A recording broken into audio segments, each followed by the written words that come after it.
अशी नवनवीन कीर्तने व प्रवचने ऐकण्यासाठी आमच्या चॅनलला लाईक, शेअर व सबस्क्राईब करा. याल तरी यारे लागे, याल तरी यारे लागे, अवघे माझ्या मागे मागे. आजी देतो पोट भरी, पुरे म्हणाल तो वरी. हळूहळू चाला, कोणी कोणाशी न बोला.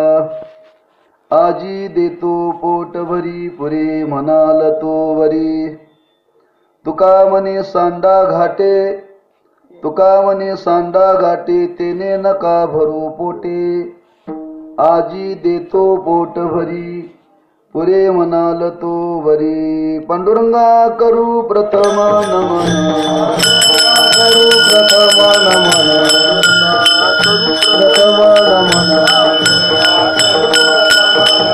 दुसरे चरण संतांची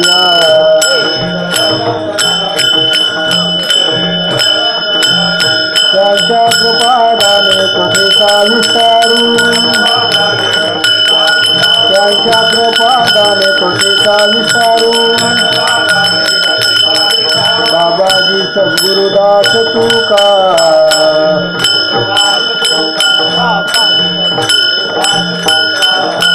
नमो ज्ञानेश्वरा, नमो ज्ञानेश्वरा, निवृत्ती उदारा सोपान देवा.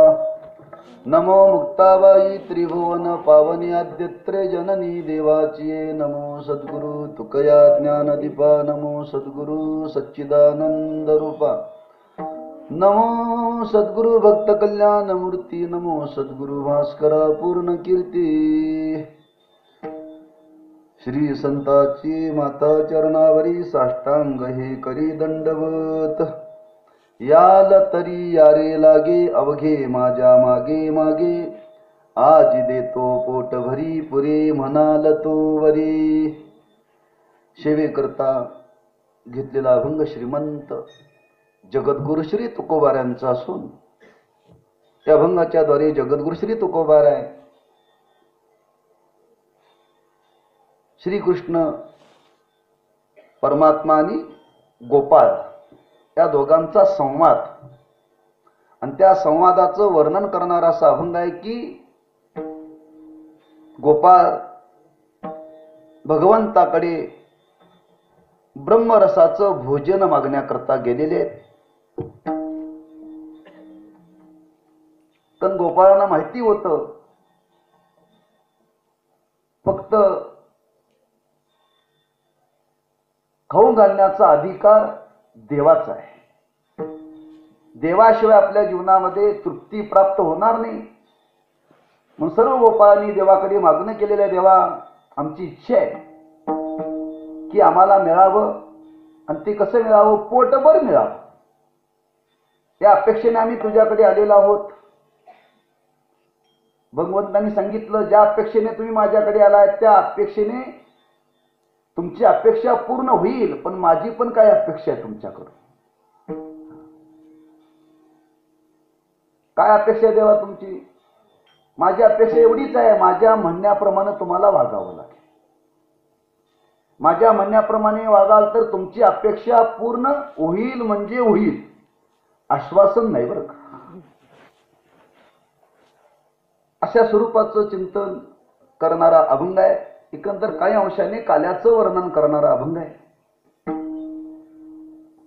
ब्रह्मलीन आदरणीय परमपूज्य पप्पाजी यांच्या प्रथम पुण्यस्मरणाच्या निमित्ताने हा नामोत्सव आणि त्या नामोत्सवाची आज सांगता.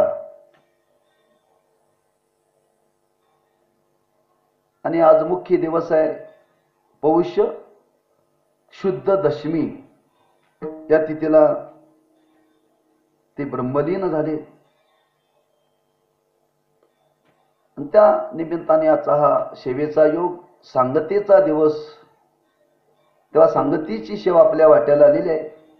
यथामती चिंतन वेळेमध्ये करण्याचा प्रयत्न करू. उत्सवाची सांगता आणि उत्सवाचा मुख्य दिवस आजच आहे बरं का.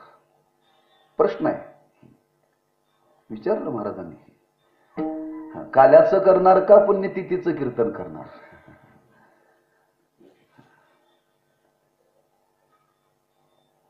कालाच आहे.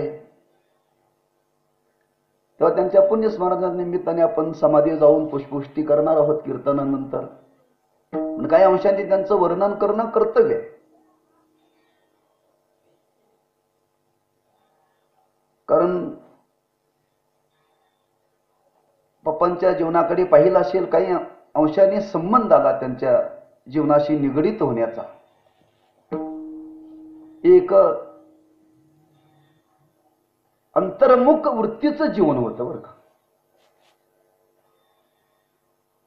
मी चिंतन करत होतो, आज जगामध्ये काही बोलणारे लोक आहेत पण वागणारे लोक नाहीत. काही वागणारे लोक आहेत पण बोलणारे लोक नाहीत. काही जगामध्ये वागणारे पण आहेत आणि बोलणारे पण आहेत, आणि जगामध्ये काही लोक वागणारे पण नाहीत आणि बोलणारे पण नाहीत बरं का. त्यातला एक विचार आपल्याला करायचा आहे.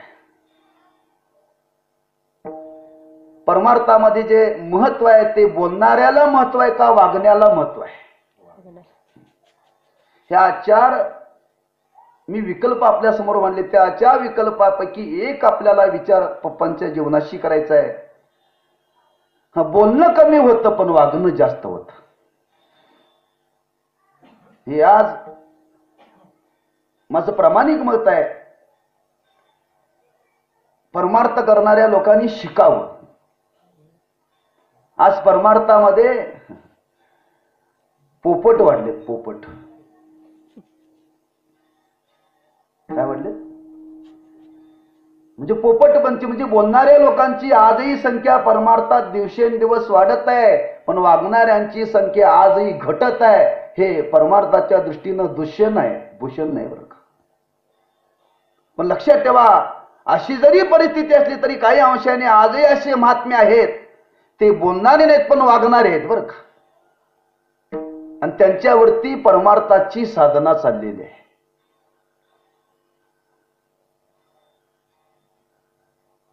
का बोलणं हा एक भाग आहे.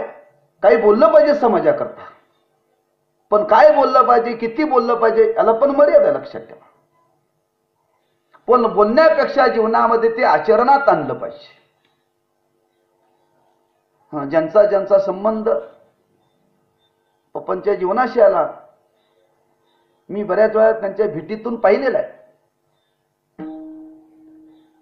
मला एका तुकोबारांच्या प्रमाणाची आठवण होते.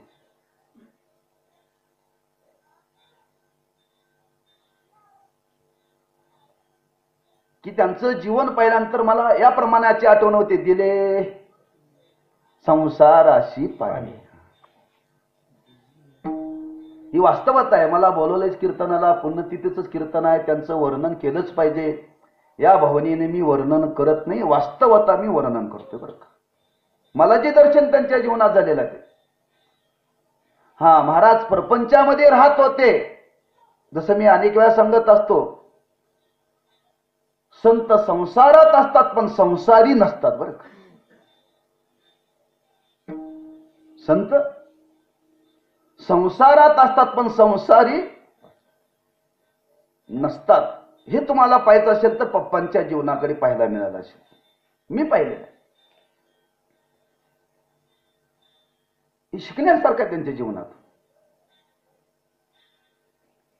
आणखी त्यांच्या जीवनातून शिकण्यासारखं होतं ते कवी तुम्ही त्यांच्याकडे पहा, गंभीर असायचे.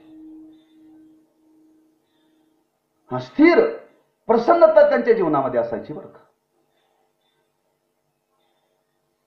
आज बऱ्याच लोकांनी परमार्थामध्ये आयुष्य घालवलंय पण तोंड बघायची अवस्था नाही बरं का.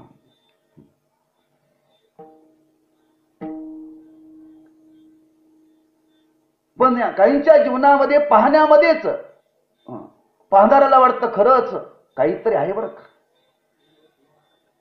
अगदी तुकोबारांनी वर्णन केले, साधू तोची साधू ओळखावा, तोची साधू ओळखावा, तोची साधू ओळखावा, तोची साधू ओळखावा,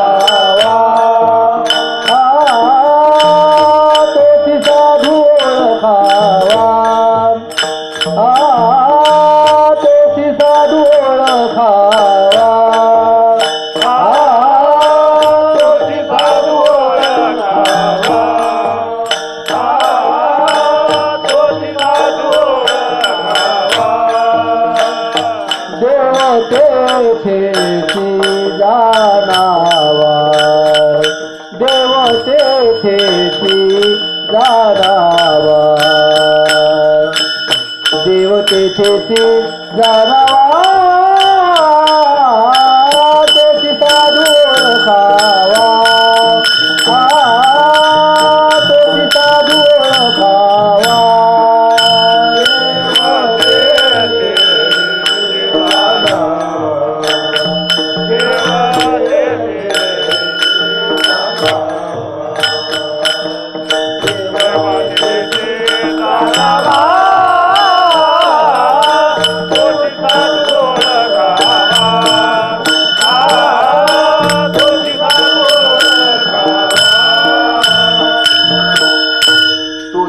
साधू ओळखावा पूर्ण अभंग पाहून घ्या बरं.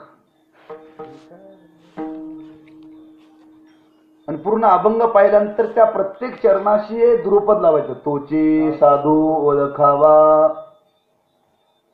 हा त्यांच्या त्या बोधावरून त्यांच्या त्या वागण्यावरून साधुत्व सिद्ध होतं, लक्षात ठेवा. काही चमत्कार केले म्हणजे साधुत्व सिद्ध होतं हा बाब वेगळा आहे. पण त्यांच्या वास्तव दर्शनातून कधी कधी साधुत्व सिद्ध होतं बरं का. कारण साधुत्व सिद्ध होण्याकरता काही वरपंगामध्ये बदल करावा लागतो असं काही नाही बरं का अर्थ. कारण साधुत्व जे सिद्ध होतं ते अंतरंगावरती अवलंबून आहे. म्हणून अंतरंग अवस्था त्यांची पहिले तर खरंच स्थिर चित्ताची होती. आणखी त्यांच्या जीवनाचं चिंतन करण्यासारखं आहे. कोणी बप जर त्यांच्या भीतीला आला तर ते उठून उभा राहायचे बरं का. उठून उभा राहायचे. त्यांचा आदरातिथ्य करावं. वयानं लहान आहे का वयाने मोठा आहे हा त्यांच्या अंतकरणामध्ये भाव नव्हता बरं का. त्यांचं आदरातिथ्य करावं आणि पुन्हा त्यांना पोचवण्याकरता बाहेर यावं चालत बरं का. कधी आम्ही घरी एकदा गेलो होतो काही निमित्ताने. मला वाटतंय गीतेचं चिंतन चालू होतं. एकटेच होते पप्पा वाटवरती बसले होते. गेलोय म्हटल्यानंतर तब्येत बरी नव्हती पण उठून बसले बरं का. माझा का अधिकार नाही लक्षात ठेवा तेवढा. मी जावं त्यांनी उठावं. पण एक त्यांच्या जीवनामध्ये नम्रता होती. नम्रता. असे अनेक गुण त्यांच्या जीवनातून होते लक्षात ठेवा. म्हणून या सर्व गुणाचा जर विचार केला तर खरंच आज त्यांच्या जीवनाकडे पाहिलं तर एक आदर्श जीवन होतं बरं का. एक प्रेरणादायी जीवन होतं. आज त्यांच्या सहवासामध्ये त्यांच्या संगतीमध्ये त्यांच्या विचाराच्या देवाणघेवाणे अनेकांच्या जीवनामध्ये परिवर्तन झाले.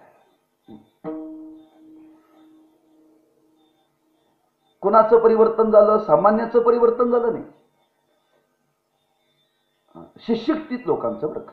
अशिक्षित लोकांचं परिवर्तन करणं सोपं आहे. पण सुशिक्षित म्हणजे शिकलेले. शिकलेले म्हणजे विद्याविभूषित आधुनिक विद्या शिकलेल्यांच्या जीवनावरती त्यांचा परिणाम. त्यांच्या सान्निध्यामध्ये बरीच तरुण मुलं डॉक्टर वकील इंजिनियर होते बरं का. आपण ज्यांच्या घरी जाऊन आलो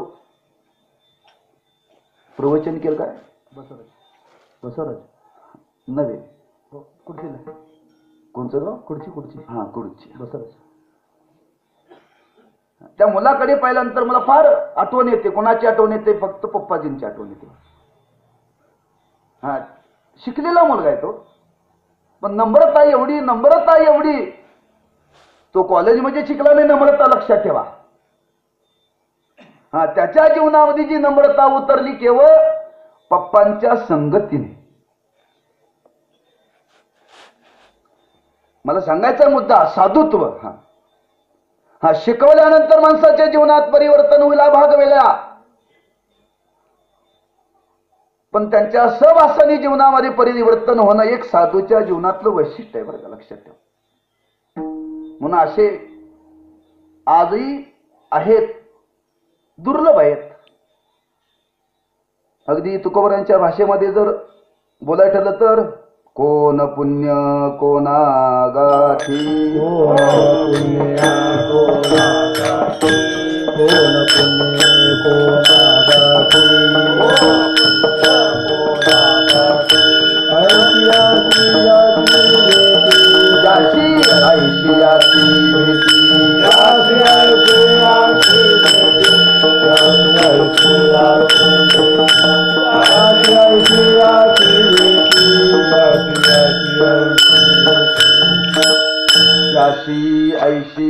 त्याची भीती.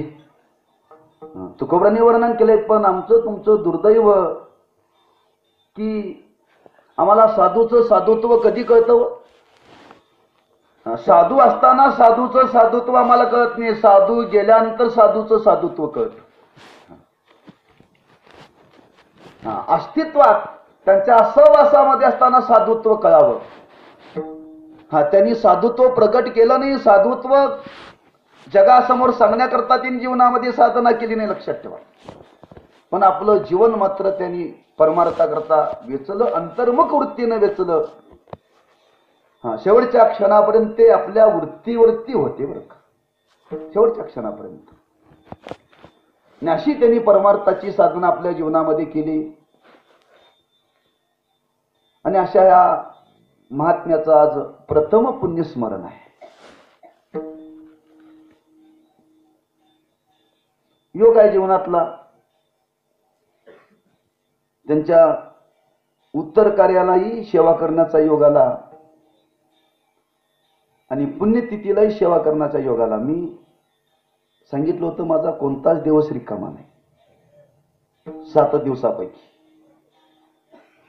नाही जमलं तर कमीत कमी तुम्हाला भेट द्यायला तरी इथे यावं लागेल, तेवढं करीन म्हटलं, तेवढा संबंध आहे. शेवटी काय त्यांच्या मनात असेल, पुण्यतिथीच्या सेवेचा योग आजचा आला बरं का.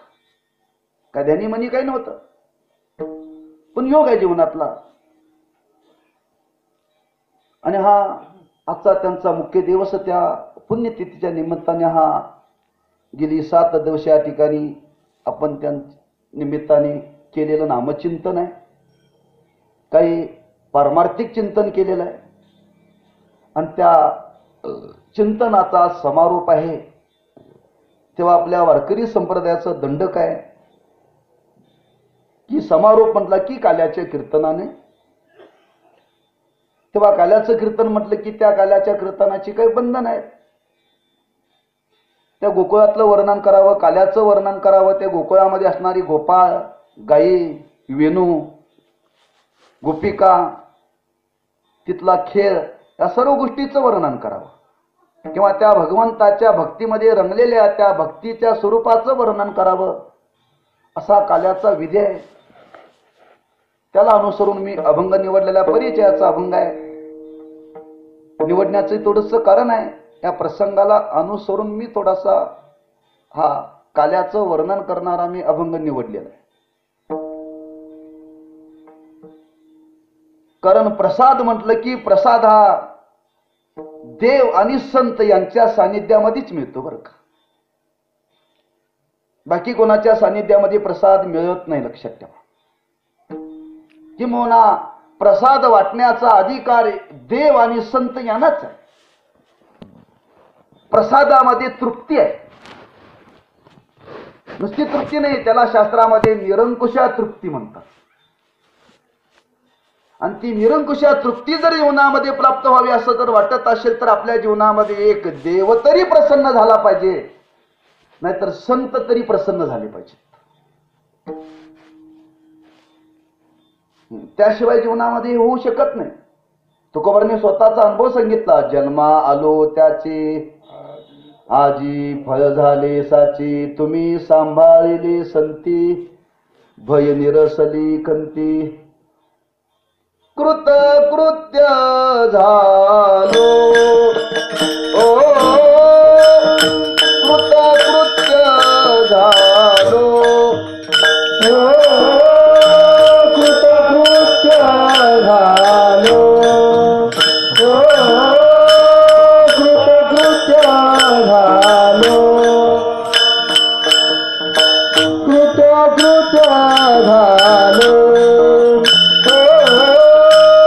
कृतकृत्य झालो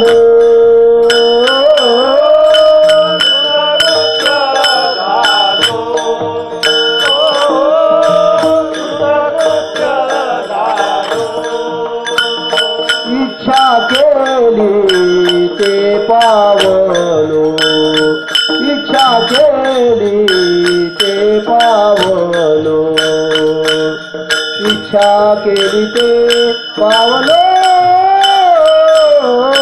तुम्ही सांभाळले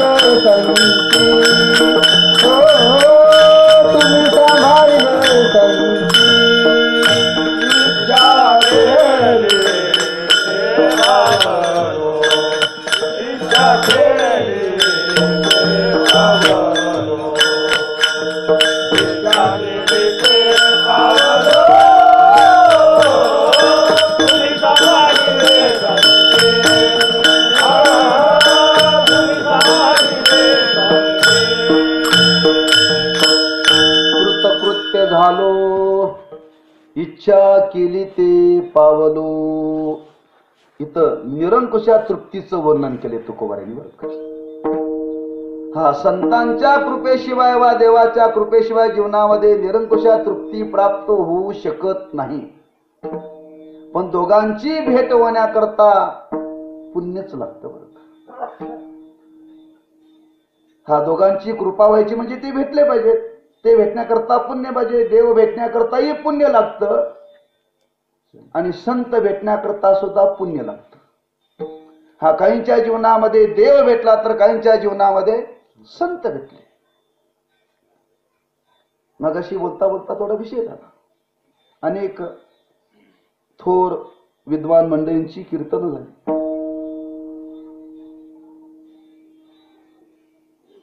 त्यात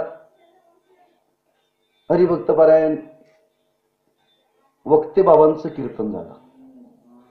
पाहिलं तर विधेयी महात्मा आहे बरं का तो.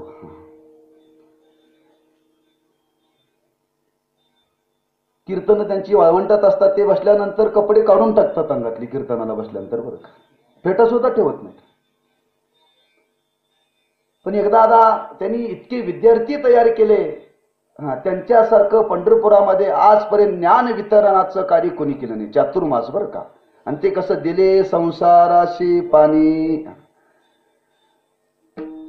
बायको मेली म्हणून पंढरपुराला राहणं वेगळं, बायको बोलत नाही म्हणून पंढरपुराला राहणं वेगळं. त्यांच्याजवळ जे ज्ञान होतं ते साखरे महाराजांच्या परंपरेतून ब्रह्मलीन तात्या महाराज साखरे त्यांच्याकडून त्यांनी ज्ञान घेतलं. म्हणजे फार कटाक्षाने ज्ञान घेतलं. आता जे विद्यमान साखरे महाराजांनी वक्ते महाराज गुरु बंधू होते बरं का. फार महात्मा मोठा. आज मोठे मोठे त्यांनी विद्वान तयार केले. एखाद्या अभंगाचं चिंतन करण्याकरता जर ते प्रवृत्त झाले, 4 तास त्या अभंगातून ते बाहेर पडत नव्हते बरं का.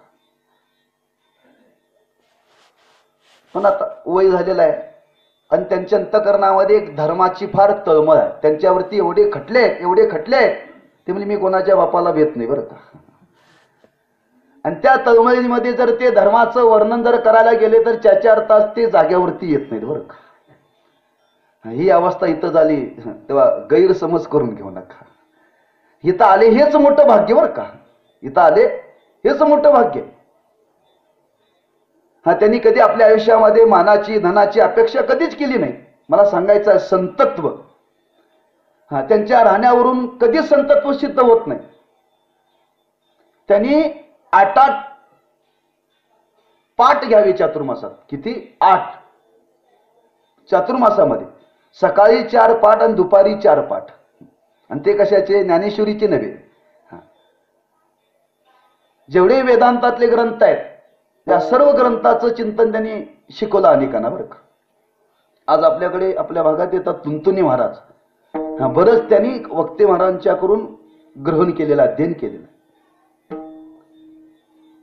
मला सांगायचं आहे संत जीवन, संतांची कृपा जीवनामध्ये व्हावी, संत कृपा व्हावी वा भगवंताची कृपा व्हावी. मग भगवंताची कृपा व्हावी गोपाळांच्या जीवनातला प्रसंग आहे. भाग्यवान गोपाळ आहेत की अनेक जन्मामध्ये त्यांनी केलेली साधना आणि त्या साधनेचा परिणाम की त्यांच्या जीवनामध्ये त्यांना देव प्राप्त झाला.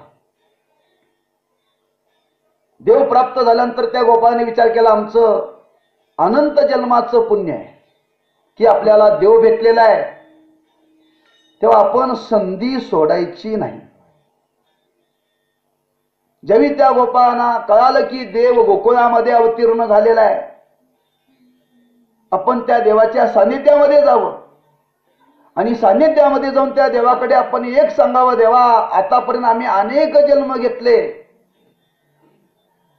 पण आमच्या जीवनामध्ये तृप्ती प्राप्त झाली नाही देवा. पण आज आम्हाला संधी प्राप्त झालेली आहे की तुझ्या सानिध्यामध्ये आज आम्हाला तृप्ती करून घेण्याची वेळ ना योग प्राप्त झालेला आहे. तेव्हा तेव्हा आम्ही निश्चय करून आले देवा तुझ्याकडे.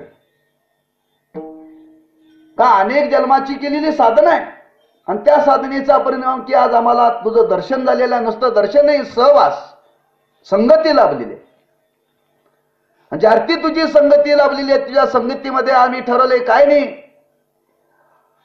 जीवन तृप्त होईपर्यंत भगवंताचं सानिध्य सोडायचं नाही. तेव्हा देवा आमची इच्छा आहे, आम्ही अपेक्षा घेऊन तुझ्याकडे आलो. निश्चय केलाय, पक्का निश्चय केलाय की आता तुझ्याकडून आम्ही जीवनामध्ये तृप्ती झाल्याशिवाय माघारी जायचं नाही, परत माघारी जायचं नाही. अशा निश्चयाने मी तुझ्याकडे आलोय. भगवंतांनी ऐकून घेतलं म्हणणं गोपाळांचं. हरकत नाही, तुम्ही अपेक्षा घेऊन माझ्याकडे आलाय. अनेक जन्माची साधना आहे तुमची, त्या साधनेचा परिणाम भेट झाली, दर्शन झालं. ठीक आहे, माझ्या भेटीपर्यंत तुमचं पुण्य उपयोगी पडलेलं आहे. पण तुमच्या जीवनामध्ये तृप्ती प्राप्त व्हावी असं वाटत असेल तर इथून पुढची तुमच्या जीवनाची वाटचाल आहे माझ्या सांगाव्याप्रमाणे तुम्हाला वागावं लागेल. माझ्या सांगाव्याप्रमाणे तुम्ही जर वागाल तर निश्चित मी तुम्हाला पोटभर देईन. गोपाळने विचारलं, देवा काय नेमकं तुझं म्हणणं आहे? तुझा काय निरोप आहे? तुझं बोलणं तरी काय? तुझ्या म्हणण्याप्रमाणे, तुझ्या सांगाव्याप्रमाणे वागायचं म्हणजे नेमकं काय? त्याचे दोन मुद्दे दोन चरणामध्ये महाराजांनी प्रकट केलेले. तुम्हालाही तृप्ती जर प्राप्त करून घ्यायची असेल तर पूर्ण जीवन मला द्यावं लागेल. काय द्यावं लागेल? जीवन. म्हणजे समर्पित व्हावं लागेल. समर्पित म्हणजे मी सांगतो तसंच वागायचं. माझंही काय कायचं आणि दुसऱ्याचे काय कायचं असं नाही चालायचं. आम्ही सुद्धा वागतो. महाराजाकडे आलो की महाराजासारखं, घरात गेलो की घरच्यासारखं. महाराजासारखं, महाराज आम्ही तुमचेच बरं का. घरात गेलो तिला म्हणतो आम्ही तुझेच बरं का. ह्याला वागणं म्हणत नाही बरं का. एकदा महाराजांनी सांगितलं त्याप्रमाणे मग किती मोठं संकट आलं, किती जरी अडचण आली तर त्याच्यामध्ये आता माघारी सरायचं नाही. तुकोबारांनी फार सुंदर वर्णन केले. तुकोबारा म्हणतात, माझ्या जीवनामध्ये असा प्रसंग आला, मला संत भेटले आणि संत भेटल्यानंतर त्या संतांच्या भेटीमध्ये मी राहायचं ठरवलं. पण मी माझ्या मनाला सांगितले, मना भाग्य आहे, भाग्याचा उदय ते जोडी संत पाय, येथून या नुठवू माता. पण मना आता मात्र इथून माघारी जायचं नाही बरं का. भेटलेत, भाग्य आपलं, भाग्याचा उदय झालाय, ते भेटले, त्यांचं चरण आपल्याला मिळालेलं आहे. पण मना तू मात्र आता माघारी सरायचं नाही. तुला आमचं सांगणं आहे. काय सांगणं आहे? होई बळकट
माझ्या मना तुरी धीट. संत भीतीनंतर सांगतात तुकोबारा. कोणाला सांगतायत?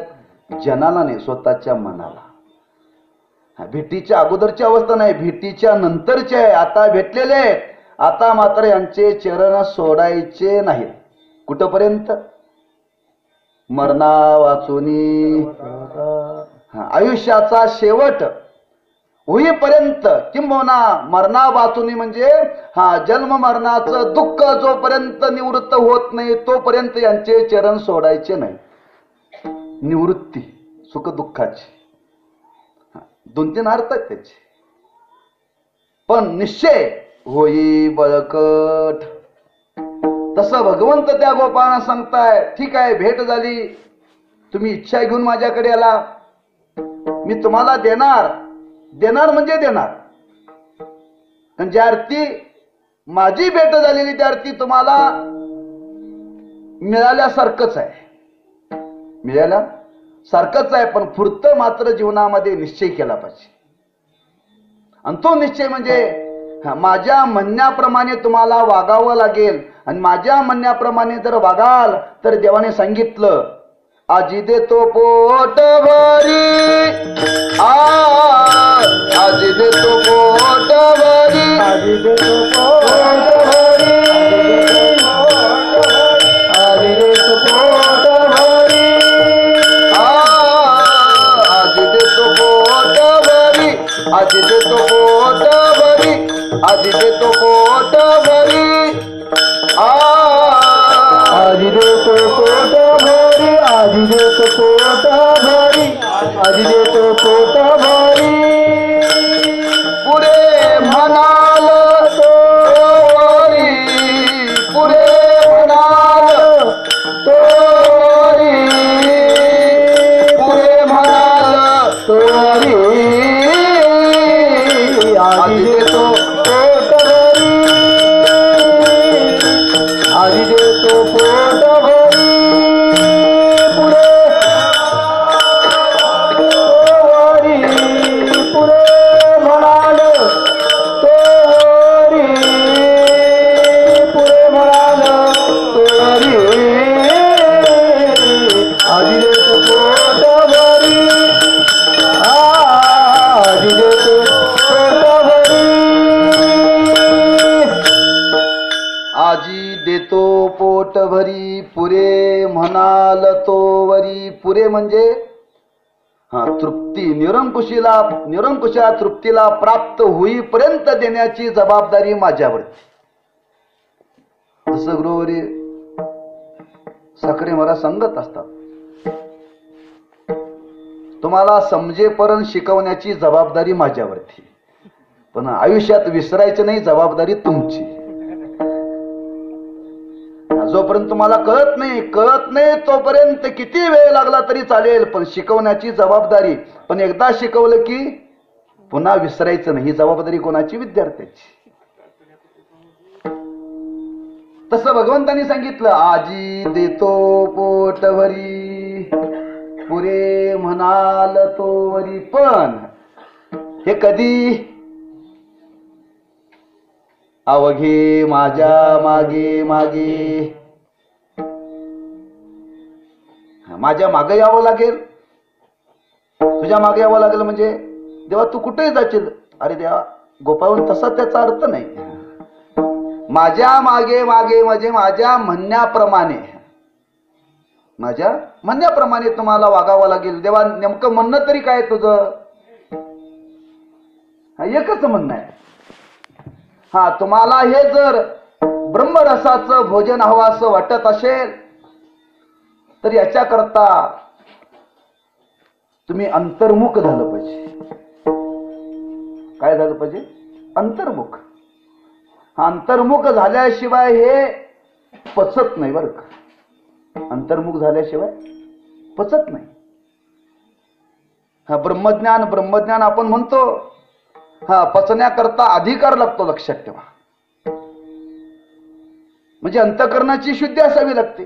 अंतःकरणाची शुद्धी असेल तर त्या अंतःकरणामध्ये ती उतरत, स्थिर राहत, रुजत बरं का. भगवंतांनी सांगितलं तुम्हाला हे ब्रह्मरसाचं मी भोजन देणार आहे, पण हे देत असताना देण्याच्या अगोदर माझ्या म्हणण्याप्रमाणे तुम्हाला वागावं लागेल. काय म्हणणं आहे? एकच माझं म्हणणं आहे, मी सांगतो तसं वागायचं. काय नेमकं वागायचं? हळू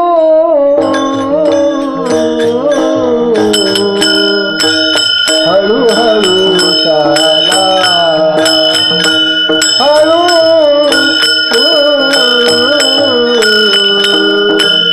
हळू हळू चाला.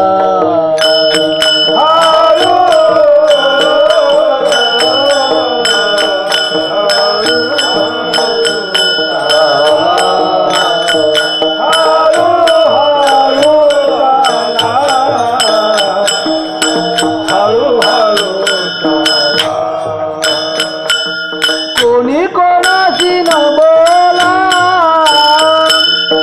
कोणी कोणाशी न बोला, कोणी कोणाशी न बोला, कोणी कोणाशी न बोला. आधी देतो पोट भरी, आधी देतो पोट भरी, आधी देतो पोट भरी, आधी देतो पोट भरी. कोणी कोणाशी न बोला, कोणी कोणाशी न बोला, कोणी कोणाशी न बोला, कोणी कोणाशी न बोला. आधी देतो पोट भरी, आधी देतो पोट भरी, आधी देतो पोट भरी, आधी देतो पोट भरी. हळूहळू चाला, कोणी कोणाशी न बोला. हा विधी रोजच्या व्यवहारामध्ये सांगितलाय बरं का. आपण जेवायला बसलो, दोन आहेत. जेवताना कधी घाई करायची नाही आणि जेवताना कधी बोलायचं नाही. जेवताना कधी घाई करायची नाही आणि कधीही बोलायचं नाही जेवताना बरं का. मग कसं जेवायचं? जेवताना जेवण्याची पद्धत आहे हळू हळू. म्हणजे एक घास किती वेळा चावायचा? 32 वेळा. माणसं म्हणतात, महाराज आमच्याकडे मरायला वेळ नाही, तुम्ही सांगताय जेवा हळूहळू.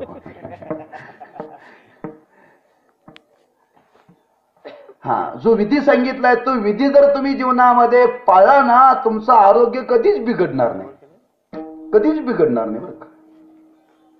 कारण आपल्या शरीरामध्ये जे अन्न जावं लागतं, ते अन्न जात असताना ते लाळेतून जावं लागतं बरं का. लाळेतून जर अन्न गेलं तर ते योग्य पचन होतं, अपचन कधी होत नाही. म्हणून जेवताना विधी सांगितला, एक घास 32 वेळा चावावा. कुणी म्हणे आम्हाला चावायला वेळ नाही, मिक्सर मध्ये बारीक करून खाल्ला तर चालेल का? अजिबात नाही. हा, तो चावावाच लागतो, लक्षात ठेवा. तुम्ही बारीक केला तर ते सरळ आत जाईल, लाळेतून जाणार नाही. हा, ते अन्न लाळेमध्ये मिसळलं पाहिजे आणि लाळेतून आत गेलं पाहिजे. जर आरोग्य चांगलं राहण्याकरता जर हळूहळू जेवायला सांगितलं, बोलू नका म्हणून सांगितलं, तर ब्रह्मरसाचं भोजन प्राप्त करण्याकरता का हा विधी असू नये? का असू नये? हळूहळू चाला. हा, तुम्हाला मी भोजन देणार आहे, पण मी सांगतो त्याप्रमाणे वागायचं आहे, मी सांगतो त्याप्रमाणे जीवनामध्ये साधना करायची आहे. आणि ती साधना कशी करायची आहे?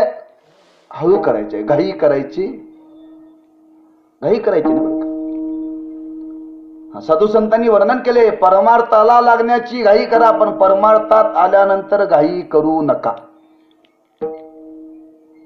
मी नेहमी सांगतो, कीर्तनाला येण्याची घाई करा, पण कीर्तनात आल्यानंतर घाई करू नका. कीर्तनाला येण्याची घाई करा, पण कीर्तनात आल्यानंतर घाई करू नका. का साधना आहे. तसं ब्रह्मरसाचं भोजन जीवनामध्ये जर प्राप्त करायचं तर ती साधना हळूहळू ढाळे ढाळे किऊ तेने एके वेळी मार्गाचे निवडी निश्चित ठाके. निश्चित ठाके. काय शब्द वापरला ज्ञानोबाईने? निश्चित ठाके प्राप्त व्हाल त्या अवस्थेला. पण कधी? या रीतीनं तुम्ही जर जीवनामध्ये वाटचाल कराल तर, साधना कराल तर. त्या ब्रह्मरसाचं भोजन करायचं आहे आणि ब्रह्मरसाचं भोजन करण्याकरता इंद्रिय अंतर्मुख करावे लागतात आणि इंद्रिय अंतर्मुख करण्याकरता फार सावकाश साधना करावी लागते. घाई करून चालत नाही. म्हणून हळूहळू चाला, कोणी कोणाशी न बोला. दुसरं बंधन सांगितलं, कोणी कोणाशी बोलायचं नाही. बोलायचं नाही म्हणजे बोलायचं असेल तर काही व्यवहारापुरतं बोलावं, त्याच्यापेक्षा अधिक बोलू नये बरं का. जसं ज्ञानोबाईंवर काही मितला बोली बोली जे, मितला पाऊली चाली जे, मर्यादित बरं का. खरंच जर ब्रह्मरसाचं भोजन जीवनामध्ये प्राप्त करायचं असेल तर संयम पाहिजे. कशावरती? वाणीवरती. अति बोलू नये, लक्षात ठेवा. अति बोलतात त्याला काय म्हणतात? वाचाळ. अनंत वाचाळ. बरोदती बरोद. हा, परमार्थाच्या व्यतिरिक्त जे जे बोललं जातं त्याला वाचाळ म्हटलं जातं बरं का. म्हणून बोलण्याची मर्यादा आहे. परमार्थ करणाऱ्यांनी मर्यादित बोलावं, कारण बोलण्यामध्ये फार सामर्थ्य सांगितलेलं आहे. कोणी कोणाशी न बोला. किंबहुना त्याच्या पुढे वर्णन केले, घरात सुद्धा बोलत असताना परमार्थ करणाऱ्या माणसाने पत्नीशी सुद्धा मर्यादित बोलावं बरं का. म्हणजे बाहेरच्या लोकांशी जास्त बोलावं असा त्याचा अर्थ नव्हे. मर्यादित बोलावं, व्यवहारापुरतं बोला, लक्षात ठेवा. याच्यापेक्षा अधिक त्यांनी बोलू नये. याचा अर्थ की मर्यादित बोलावे या शब्दाचा अर्थ की त्याच्या वाणीवरती नियंत्रण असावं. त्याला शास्त्रामध्ये शब्द वापरलाय मौन. मौन म्हणजे परमार्थाच्या व्यतिरिक्त न बोलणं. ज्ञानदेवा मौन जपमाळ अंतरी धरून श्रीहरी जपे सदा. कोणी कोणाशी न बोला. हा, इंद्रिय अंतर्मुख झाली पाहिजेत, ती स्थिर झाली पाहिजेत. आणि ती स्थिर करताना दुसरं आणखी एक बंधन सांगितलं, एवढ्यावरती नाही तुम्हाला थांबून चालणार. हे करत असताना तुम्हाला मी ब्रह्मरसाचं भोजन देणार आहे. पण ते ब्रह्मरसाचं भोजन प्राप्त होण्याकरता तुमच्या चित्तामध्ये जी आसक्ती आहे ना, त्या आसक्तीचा तुम्हाला त्याग करावा लागेल. तुका म्हणे सांडा घाते तिने नका भरू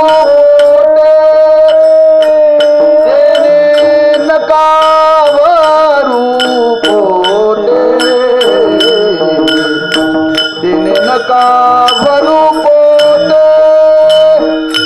तुका म्हणे सांडा घाटे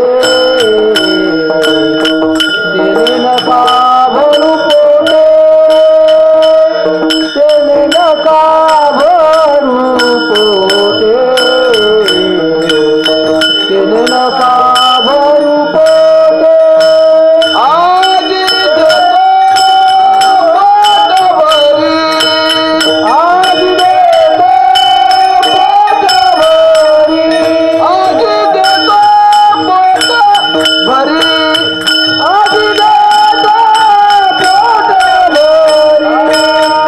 आज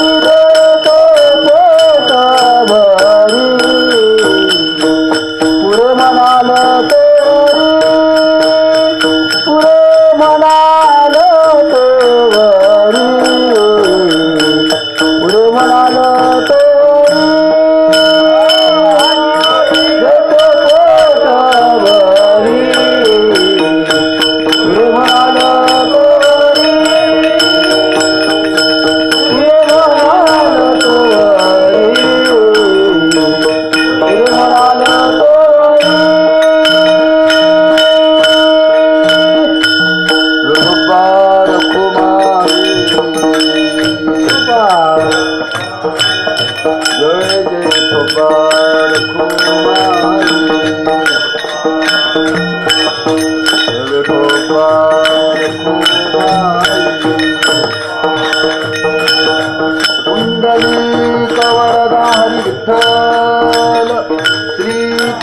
देव तुकाराम तुकार कुमारी विठोबार कुमारी विठोबार कुमारी कुंडली गवरला विठोबार कुमारी विठोबार कुमारी विठोबार कुमारी विठोबार कुमारी विठोबार कुमारी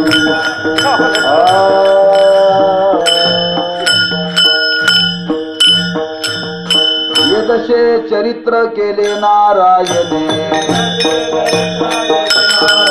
हे तसे चरित्र केले नारायणे चरित्र केले नारायण रांगता गोधने राधिका रांगता गोधने राधिकारे रांगता गोधने राधिकारे माझी वाणी तुझे वर्णे गुणनाम माझी वाणी तुझे वर्णे गुणनाम माझी वाणी तुझे वर्णे गुणनाम माझी वाणी तुझे वर्णे गुणनाम ऐशी देई प्रेम काही करा प्रेम काही कळा प्रेम काही कळा ये दशे चरित्र केले नारायणे रांगता गोधनी राखिताये माझी वाणी तुझी वर्णी गुणनाम ऐशे देई प्रेम काही कळा. त्या गोकुळातलं चरित्राचं वर्णन करावं विधेय. काही अंशाने मी अभंगाचा भाव आपल्या समोर ठेवलेला आहे. मर्यादा वेळेची 12:30 आपलं कीर्तन संपलं पाहिजे अशी आज्ञा आहे. पुढचा कार्यक्रम आहे खाली पंचपदी करून आपल्याला पुष्पवृष्टी बरोबर 1:15 झाली पाहिजे. आरती सहित तो कार्यक्रम संपला पाहिजे. काही अंशाने चरित्राचा थोडासा विचार करायचा आहे. भगवंताच्या सानिध्यामध्ये गोपाळ आले. जसं ब्रह्मरसाचं भोजन भगवंतांनी गोपाळांना दिलं तसं लौकिकही भोजन भगवंतांनी गोपाळांना दिलेलं आहे. आणि ज्यावेळी भगवंताच्या सानिध्यामध्ये ज्यावेळी गोपाळ गेले सांगितलं देवा आम्ही आलो गवळ्यांच्याच घरामध्ये आलो पण ज्यांच्या घरामध्ये आलो त्यांच्या घरातलंच आमच्याच घरातलं आम्हाला खायला मिळत नाही. मिळत नाही कसं मिळत नाही या म्हणले माझ्याबरोबर चला तुझ्याबरोबर हो मी जातो पुढे आणि माझ्या मागे तुम्ही यायचं. याल तरी यारे लागे अवघे माझ्या मागे मागे. हा भगवंतानी त्या गोपाळांच्या घरामध्ये प्रवेश करावा आणि त्या भगवंताच्या माग गोपाळांनी जावा. तिथं गेल्यानंतर त्या घरामध्ये प्रवेश केल्यानंतर त्या शिंक्यामध्ये असणारी मडकी दह्याने भरलेली दुधाने भरलेली काय लोणी भगवंतानी त्या गोपाळांना घ्यावं एकत्र. कधी कधी फार उंच असेल तर त्यांच्या खांद्यावरती चढावं आणि खांद्यावरती चढून त्यातलं दही दूध त्यांना खाऊ घालावं. तर कधी कधी त्या गोपाळांच्या हातामध्ये असणारी काठी त्या काठीने त्या मडक्याला चित्र पाडावं सांगावं घ्या. अनेक रीतीनं पण प्रत्येकाना भगवंतानी ते दही दूध पोट भरून खाऊ घातलं बरं का. वाहती त्या धारा यारे दुहीच्या कोपरा. आणि सर्व गोपाळांना भगवंतानी ते दही दूध पोटभर खाऊ घातलं. का खाऊ घातलं तेच का खाऊ घातलं दुसरं का खाऊ घातलं नाही. दुसरं काही नव्हतं का. हा जे खाऊ घालण्याने हा शरीर सदृढ बनेल असं खाऊ घातलं बरं का. जे खाऊ घालण्याने सत्वगुण वाढेल असं खाऊ घातलं बरं का. कारण हे आपल्या सानिध्यात आलेत गोपाळ आहेत. त्यांच्या सत्वगुणाची वाढ झाली पाहिजे आणि सत्वगुणाची वाढ होण्याकरता सात्विकच पदार्थ आहेत. दही दूध लोणी. ना आमच्या सानिध्यात आलं की आपल्या सानिध्यात काय असतं हे सोडून वेगळं असतं बरं का. भेळ कुठेही गेले की भेळच खायला मिळते. वारकऱ्यांनी खाऊ नये भेळ बरं का लक्षात ठेवा. खाऊ नये पण या बेळगाव भागात पद्धत पडल्या महाराजाला सुद्धा भेळ खा खाऊच नाही बरं का. घरातली खावणी आणि बाहेरची खावणी लक्षात ठेवा. सत्व संपन्न पदार्थ खावेत आणि ते सात्विक पदार्थ भगवंतानी त्या गोपाळांना पोटभर खाऊ घातलं. बरं का, इतकं खाऊ घातलं, खाऊ घातल्यानंतर देवाजवळ गोपाळ म्हणले, देवा खरंच आम्ही तुझ्या मागं आलो आणि तुझ्या मागं आल्यामुळे आज आम्हाला खायला मिळालं. तुझी ये संगती झाली आमोची निश्चिंती. खरंच देवा आम्ही तुझ्या सानिध्यामध्ये आलो आणि तुझ्या म्हणण्याप्रमाणे आम्ही वागलो. तुझ्या म्हणण्याप्रमाणे वागल्यामुळे देवा आम्हाला पोटभर खायला मिळालं. कधी अगदी निश्चित तुकोबरांच्या भाषेमध्ये सांगायचं ठरलं तर आता निश्चिंतीने पावलो विसावा खुंटलिया धावा. आम्ही आता एवढं पोटभर खाल्लं की आता आमच्या जीवनामध्ये इच्छा राहिलीच नाही. देवा तू सांगितलं सांडा घाटे घाटेने, देवा आमच्या चित्तात आसक्तीच राहिली नाही. काय आसक्ती राहिली नाही. हे तुझ्या संगतीमध्ये आल्यानंतर आम्हाला पोटभर खायला मिळालं. असं भगवंतानी त्या गोपाळांना खाऊ घातलं. पण ते खाऊ घालताना खोड्यात करून खाऊ घातले. बरं का, लीला केली, चरित्र केलं. आणि चरित्र करत असताना अनेकांच्या घरामध्ये जावं, त्या घरातलं न सांगता त्यांना खाऊ घालावं. असं करता करता करता गवळणीने पाहावं. पाहिल्यानंतर त्या गवळणीच्या लक्षात यावं, ज्या अर्थी आमच्या माघारी खाऊन गेला त्या अर्थी दुसऱ्या तिसऱ्याचं कोणाचं काम नंदाचाच. बरं का, दुसरं कोणी करणार नाही. त्या गवळणी नजर ठेवली, बघी आपण याला धरण्याचा शोधण्याचा प्रयत्न करू. बऱ्याच वेळा देव त्यांच्या माघारी यायचे पण कधी देव सापडत नव्हते. गवळणीने विचार केला, हा कधी देव आपल्या हाताला लागत नाही. कसा लागेल? भल्या भल्याला लागला नाही. परे परता तू पळून जाशी दुरी, अनावर या लौकिका बाहिरी, उपरा पश्यंती मध्यमी मध्यमा वैकरी. चार वाणीच्या पलीकडे येतो. सापडणं शक्य नाही. मग सापडणं शक्य नाही म्हणून त्यांनी तक्रार केली यशोदे मातेकडे. यशोदे तुझा मुलगा आमच्या घरामध्ये आला, आम्ही त्याला धरण्याचा प्रयत्न केला पण सापडला नाही. फार तुझ्या मुलाने खोड्या केल्या, तुझ्या मुलाला सांगण्याचा प्रयत्न कर. मातेनं सांगितलं, कृष्णा खोड्या करू नको, अनेकांच्या घरामध्ये तू खायला जाऊ नको. का जातो? का येऊने का करीतोशी चोरी, किती सांगतो नाही कशी हरी. यशोदी मातेने भगवंताला सांगण्याचा प्रयत्न केला पण भगवंतानी खोड्या पुष्कळ केल्या. त्या खोड्या एवढ्या खोड्या केल्या, मातेचंही ऐकलं नाही आणि गोकुळवासियांचंही ऐकलं नाही. शेवटी निर्णय झाला, आता देवाला गोकुळात ठेवायचं नाही. ज्यावेळी सांगून ऐकत नाही त्यावेळी घरातली माणसं घराच्या बाहेर काढतात.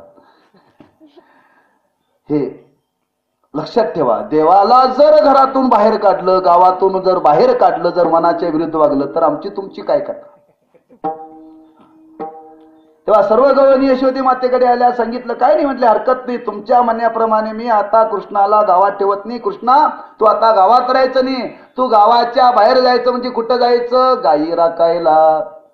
आणि देव त्याप्रमाणे निघाले. गायी गोपाळ यमुनेच्या तटी, येते पाणी या मिळवणी जग जेटी, चेंडू चौगुना खेळती वाळवंटी, चला चला म्हणती पाहू दृष्टी. ओ देव गेलेले आहेत, वनामध्ये गेलेले आहेत, गायी राखण्याकरता गेलेले आहेत. आणि गायी त्या वनामध्ये चरत असताना भगवंतांनी त्या गोपांना एकत्र करावं, अनेक प्रकारचे खेळ खेळावेत, कधी कधी अधूनमधून विनू वाजवावा. असं करता करता करता सूर्य माध्यानाशी आला. आणि माध्यानाशी आल्यानंतर गोपाळ म्हटले, देवा आता आम्हाला भूक लागलेली, खेळ थांबवा. खांदीभार पोटी भूक काय खेळायाची सुख. भगवंत सांगितलं, आपापल्या शिदोऱ्या आणा. एकट्याने खायचं नाही म्हणे.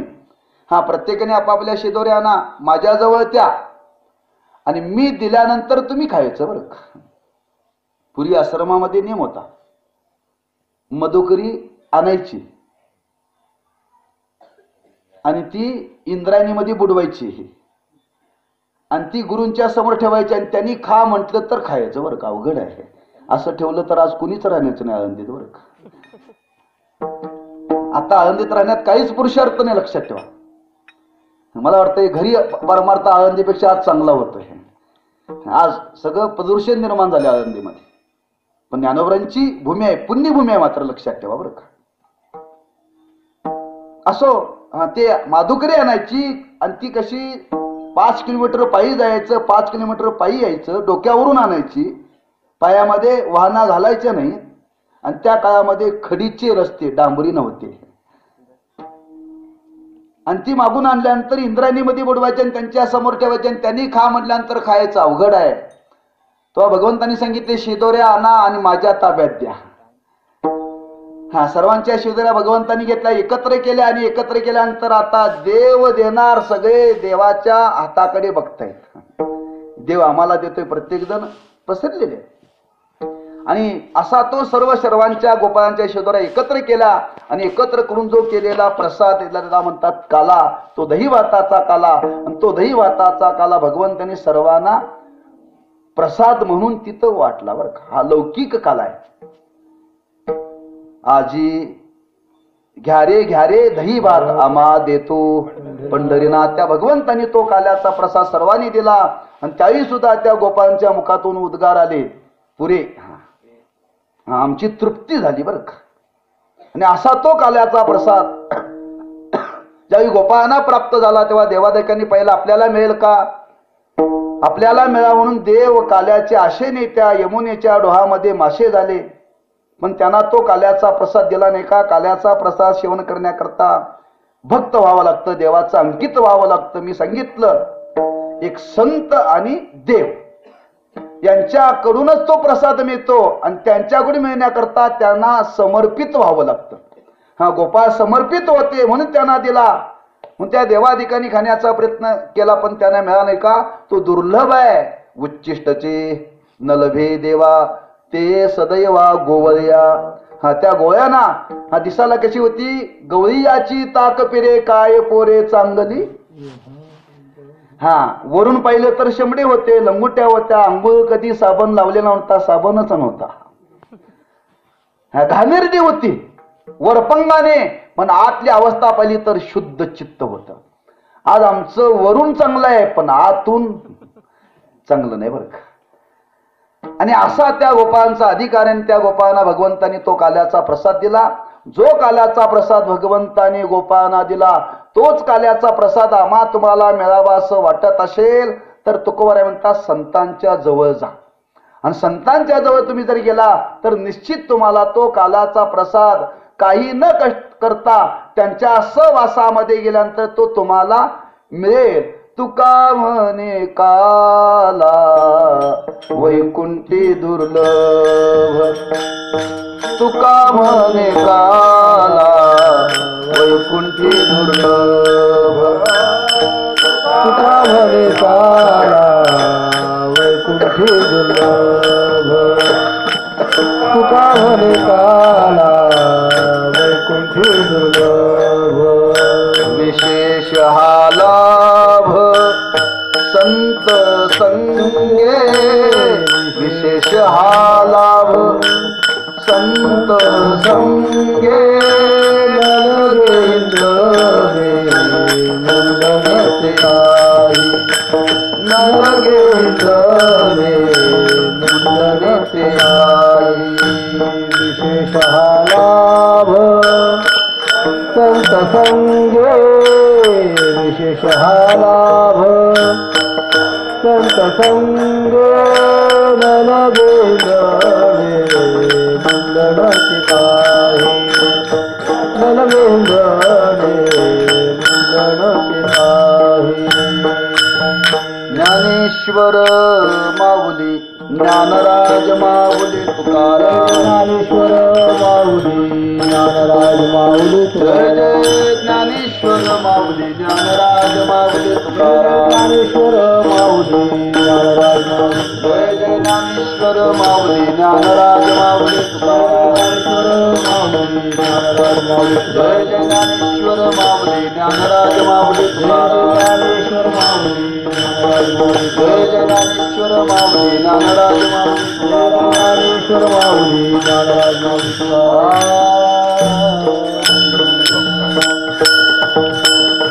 याल तरी यारे लागे अवघे माझ्या मागे मागे. आजी देतो पोट पुरी पुरी म्हणाल तो वरी. हळूहळू चाला कोणी कोणाशी न बोला. तुका म्हणे सांडा घाटे तेने नका भरू पोटी. आजी देतो पोटभरी पुरे म्हणाल तो वरी. वेळेची मर्यादा लक्षात घेऊन काहीसा विचार मांडलेला आहे. जो काला जो प्रसाद भगवंताच्या सानिध्यामध्ये गोपाळांना मिळाला, गोपाळांचं भाग्य आहे, आमचं तुमचंही भाग्य आहे. आपण संतांच्या नंतर जन्माला आलोय. जो काला भगवंताच्या सानिध्यामध्ये गोपाळांना दिला तोच साधू संतांनी काला आम्हाला ह्या मृत्यू लोकामध्ये आज त्याची व्यवस्था करून ठेवलेली आहे काल्याची. कोणता काला? तुका म्हणे काला कोटे अभेद देखिला. विशेष हा लाभ संत संगी. हा संतांच्या सानिध्यामध्ये म्हणजे जे ब्रह्मलीन पप्पाजींच्या सानिध्यामध्ये आला त्यांना अभेद रूपी काला मिळाला बरं का. हा काला कुठंतरी मिळत नाही, लक्षात ठेवा. त्यांच्या संतांच्याच संगतीमध्ये मिळाला. म्हणून मी आरंभाला 2 मुद्दे ठेवले. एक, देव आणि संत यांच्याशिवाय निरंकुशा तृप्ती प्राप्त होऊ शकत नाही. हा काला मिळणं म्हणजे अभेद अवस्थेला प्राप्त होणं, म्हणजे निरंकुशा तृप्तीला प्राप्त होणं हे संतांच्या शिवाय शक्य नाही. म्हणून त्यांच्या सानिध्यामध्ये अनेकांच्या जीवनामध्ये ही अवस्था प्राप्त झाली, अनेकांना मार्गदर्शन प्राप्त झालं. असं त्यांचं जीवन आणि त्यांच्या या पुण्यस्मरणाच्या निमित्ताने झालेली सेवा त्यांच्याच चरणी समर्पित करायचं आहे आणि सेवेला पूर्ण विराम द्यायचा आहे. पायाच्या प्रसादे काही बोलिलो विनोदे, मद क्षमा करणे संती नवी अंगभूत युक्ती नोह्या उपदेश. तुमचे बडबडिलो शेष तुमच्या कृपेचे पोसणे, जन्मोजन्मी तुका म्हणे तुकाराम तुकाराम तुकाराम तुकाराम.